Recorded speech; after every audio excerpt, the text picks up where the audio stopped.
Pasado alas 7 ngayong gabi nang makuhanan sa CCTV camera ang tatlong babae habang naglalakad sa bangketa sa Victoria Avenue sa Barangay Damayang Lagi, Quezon City. Masdan ng isang close van habang binabagtas ang kalsada. Pagdating ng tatlong babae sa kanto ng 13th Street, bigla na lang sila tinumbok ng close van. Pumailalim ang dalawa sa mga biktima sa close van. Nagtulong-tulong ang mga otoridad para matanggal sila sa pagkakaipit.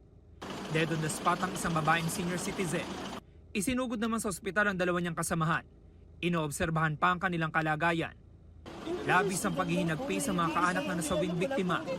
Bago ang aksidente, nakita pa raw ng pamangkin ng tiyahi. Hindi ko alam na huli na rin yakap po.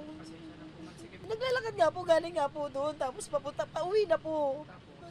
Yun po, hindi raw nakapag may piniwasan daw yung truck, kaya sila yung nakalagkat tatlo.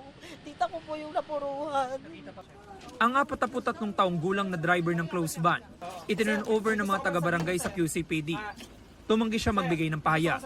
Pero kwento ng pahinante at may-ari ng sasakyan, galing silang vice at magde-deliver sa lugar na mangyari ang aksidente. Sabi lang po sa akin, bigla, sabi ko, uy, wala tayong preno. Sabi ko, ano mo, high brake mo. Hindi, siguro nauna rin siya, lito na rin.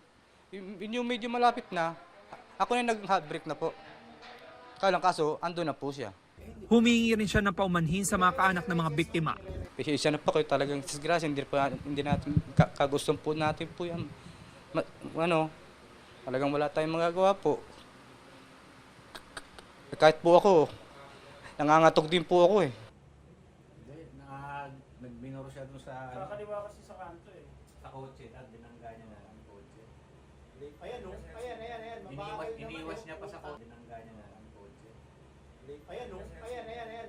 Iniiwas niya pa sa kotse. Ayun, dapat Mga kapuso, maging una sa saksi.